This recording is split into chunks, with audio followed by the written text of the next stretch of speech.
Hello friends, welcome to my channel Dental Bites at NDC।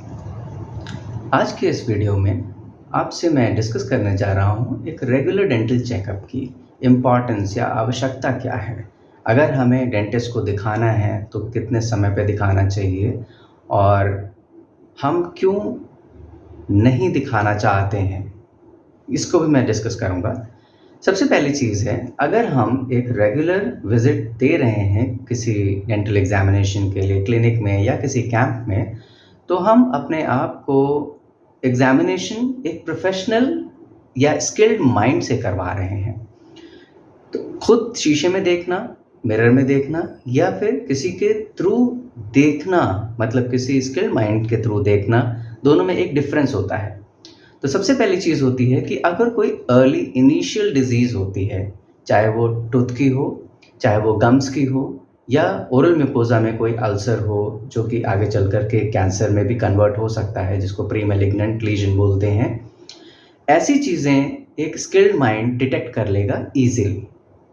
दूसरी चीज़ होती है कि अगर हम ब्रशिंग कर रहे हैं तो उसका इवैल्यूएशन हो सकता है एक प्रोफेशनल के थ्रू कि हम ब्रशिंग जो कर रहे हैं उसका इफ़ेक्ट कितना हो रहा है, हमें दांत क्लीन हो रहे हैं कि नहीं हो रहे हैं और हमें एक प्रोफेशनल क्लीनिंग की ज़रूरत है कि नहीं है। फिर तीसरी चीज़ होती है कि अगर हमने पहले कोई ट्रीटमेंट कराया है तो उसका भी एक इवैल्यूएशन हो जाता है। वो डेंटिस्ट के थ्रू इवैल्यूएशन होता है कि आपने जो ट्रीटमेंट कराया है क्या वो ठीक चल रहा है, क्या उसमें भी कुछ ऑपरेटिव प्रोसीजर्स की या कुछ इंटरवेंशन की ज़रूरत है जिससे कि वो ठीक चलता रहे। फिर प्रोफेशनल क्लीनिंग की अगर ज़रूरत होती है तो वो भी डेंटिस्ट आपको एडवाइस करेंगे। 6 मंथली विजिट तो हम डेंटिस्ट को करेंगे, करना चाहिए भी हमें। कुछ पेशेंट्स में और भी फ्रीक्वेंसी बढ़ जाती है एनुअल विजिट्स में। आमतौर पे हम 6 महीने पे बोलते हैं डेंटिस्ट को विजिट करने के लिए, बट कुछ पेशेंट्स में रिक्वायरमेंट ज़्यादा विजिट्स की होती है, जिनकी टेंडेंसी केरीज़ की या गम डिजीज़ की ज़्यादा होती है या जिसको हम चाहते हैं कि उसका ऑब्जर्वेशन टाइम कम रहे, तो हम ऐसे पेशेंट्स को जल्दी बुलाते हैं। तो इस चीज़ के लिए अपने डेंटिस्ट से हम कस्टमाइज़ कर सकते हैं अपनी विजिट्स को। अगर हमें ओरल कैंसर स्क्रीनिंग करानी है तो हम किसके पास जाएंगे? हमें अपने डेंटिस्ट के पास ही रेगुलर विजिट्स देनी चाहिए, जिससे कि अगर हमारे पास लक्षण जिसमें कि दर्द, क्योंकि कैंसर एक ऐसी डिजीज़ है जिसमें पेन नहीं होता जब तक वो लास्ट स्टेज में नहीं पहुंच जाता, तो दर्द का इंतज़ार करके हमें ट्रीटमेंट के लिए नहीं जाना चाहिए। हमें रेगुलर विजिट्स देनी चाहिए, जिससे कि अगर कोई इनिशियल स्टेज में डिजीज़ है तो वो उसी समय ट्रीट हो सकती है।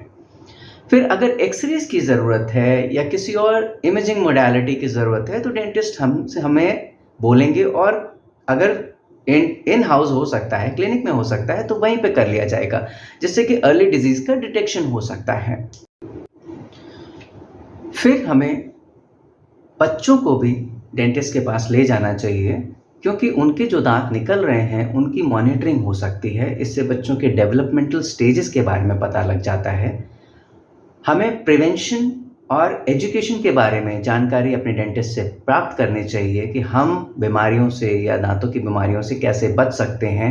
हमने जो क्लीनिंग रखी है क्या वो पर्याप्त है, हमें इससे बीमारी होगी तो नहीं। तरह तरह की टेक्निक्स ब्रशिंग की हम अपने डेंटिस्ट से सीख सकते हैं, वो हमको बताते हैं और सारे पेशेंट्स को बताते हैं। यूजुअली हम अपना प्लान, अपना ट्रीटमेंट पर्सनलाइज कर सकते हैं, क्योंकि हमारा ट्रीटमेंट सिर्फ हमारा ही रहेगा, दूसरों को हमारा ट्रीटमेंट नहीं दिया जाता। हमारे टूथ में जो प्रॉब्लम्स हैं वो हमारे टूथ के ट्रीट होती हैं, तो उसको हम जनरलाइज नहीं कर सकते। और एक डेंटल एंग्जाइटी होती है पेशेंट्स में, डेंटल फियर होता है कि हम अगर दांत का ट्रीटमेंट कराएंगे तो हमें दर्द होगा।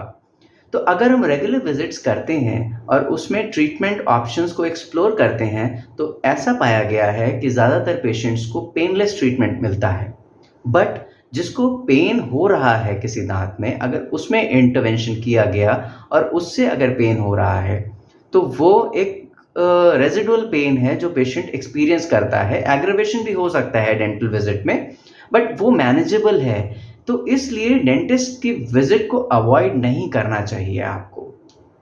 Thank you all for watching my video And please do like, subscribe, and share this video so that others can also benefit from the things, the tips in dentistry which I'm sharing.